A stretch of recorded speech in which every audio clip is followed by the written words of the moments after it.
I'm Mungo Darkmatter, and welcome to Dark Matters. Today on Dark Matters, I'm going to discuss upgrading to iOS 8 on the iPad and the iPhone.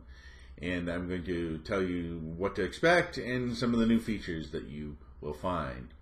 Now, I upgraded on the first day iOS 8 was available to the public, and it took me about an hour to update. The only real issue I had is that I had to, tap the screens on my iPhone and iPad to download the application because they kept on going into sleep mode, and so it takes a while to download the application, and so be aware of that.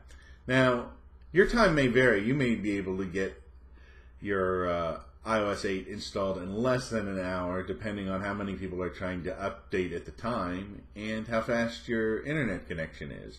But I'd allow at least an hour, and you may want to do it at a time where you really don't need your iPhone, because you're not going to be able to receive calls or make calls during that hour that you're upgrading it, or however long it takes. Once it downloads the iOS 8, it takes a little while for it to install it, and when it finally reboots, it starts to ask you some questions. So you'll need to answer some questions too.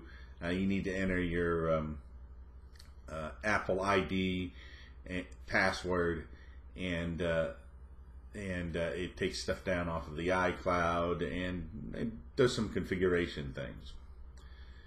Now, the first thing I noticed once I got everything upgraded and I answered all the questions is that the notifications, the font on the notifications is a lot larger. Some people will appreciate that more than others. I thought the previous font was fine, but the bigger font is a little easier to read, and some people may find it a lot easier to read. So that's a nice new feature. Another thing you can do with notifications is if you get a text message, you can actually tap on the notification of the text message and enter your reply right there instead of having to enter your password and go into the messaging application. Now, that's going to save a lot of time, and it makes it more convenient to use, and so I really like that feature a lot.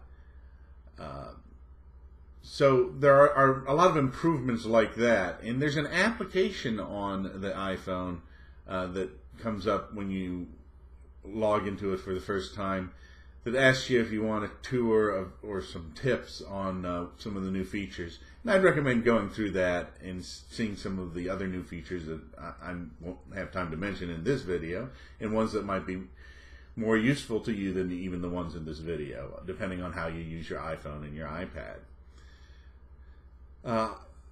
Another thing I noticed kind of right away, I thought it was kind of strange.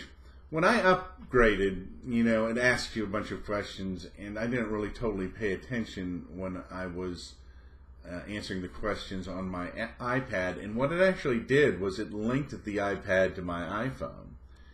And so now when my iPhone rings, it will ring on the iPad too. And if I get a text message on my iPhone, I get the text message on my iPad.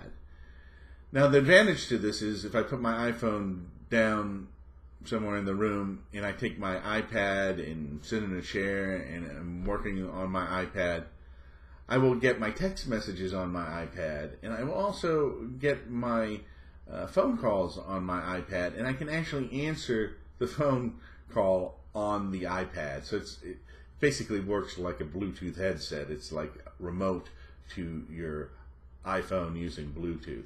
So that's a really nice feature. Some people will really like that a lot, because that means you don't have to be carrying your phone everywhere, or you don't have to have your phone right next to you as long as you have your iPad right next to you. So that provides some flexibility.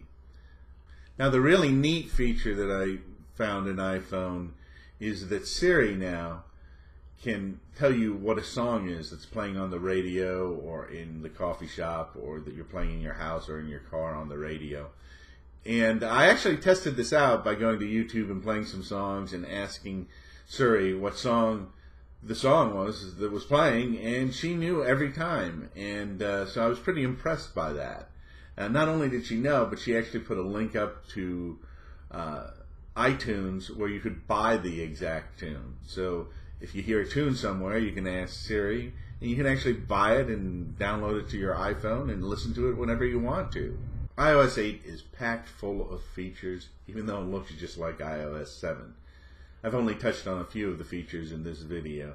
There are a lot more, and over time you'll learn them as you're using iOS 8 once you update to it. Overall, I think it's a great upgrade, and I didn't have any problem upgrading either my iPhone or my iPad, and so I'm pretty pleased with that. I'm Mungo Darkmatter, and this has been Dark Matters, and whatever you do, enjoy technology. Don't forget to like, share, and subscribe.